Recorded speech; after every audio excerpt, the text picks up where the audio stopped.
Fertility டயட்டோட டே 17 பார்த்துடலாமா? இது வந்து ஒரு சண்டே எடுத்த ஒரு விளாக் தான். இன்றைக்கி வந்து ஃபுல்லாகவே நான்வெஜ் தான். எனக்கு பிடிக்காத சிக்கன், மீன், முட்டை இந்த மாதிரி எல்லாமே வந்து எனக்கு பிடிக்காத டிஷ் தான். பட் எப்போவுமே என் ஹஸ்பண்ட் சொல்லிகிட்டே இருப்பார், நீ எதையுமே பிடிக்கலன்னு ஒதுக்கிறதுனால உன் ஹெல்த் இப்படி இருக்குது அப்படின்னு சொல்லுவார். ஸோ அதை சொல்லி கேட்டு இப்போ வந்து என் ஹெல்த்துக்காக எனக்காக எல்லாமே நடக்கணும் அப்படிங்கிறதுக்காக என்னோடய ஃபுட் கல்ச்சரையே நான் வந்து ஃபுல்லாகவே மாற்றிருக்கேன்னு சொல்லலாம். இப்போ வந்து எனக்கு பிடிச்சது பிடிக்கல அப்படிலாம் கிடையாதுங்க. எது எனக்கு நல்லது, எது எனக்கு செட் ஆகும், அதை வந்து நம்ம சாப்பிட்டுக்கலாம் அப்படிங்கிற மாதிரி ஒரு மனசு வந்துருச்சு. ரீசன்ட் டேஸில் வந்து என்னை வந்து எங்கள் வீட்டில் ஒருத்தவங்க கேட்டாங்க, லைக் வெயிட் லாஸ் வந்து பண்ணுறதுக்காக நீ இவ்வளோ கஷ்டப்படுறியா அப்படின்னு. கண்டிப்பாக கிடையாதுங்க.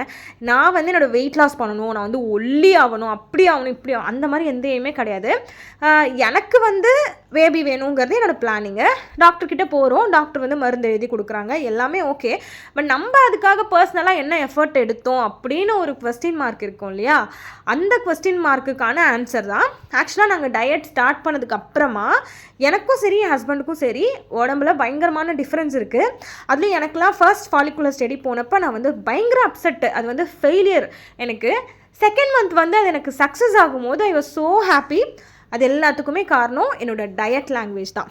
லைக் என்னோடய டயட்டை நான் மாற்றினதுனால தான் எனக்கு இது நடந்துச்சு அப்படின்னு நான் வந்து நம்புகிறேன். இதே மாதிரி ட்ரை பண்ணி உங்களுக்கும் நடந்திருக்கான்னு கண்டிப்பாக கமெண்ட்டில் சொல்லுங்கள். நாளைக்கு பார்க்கலாம். பாய்.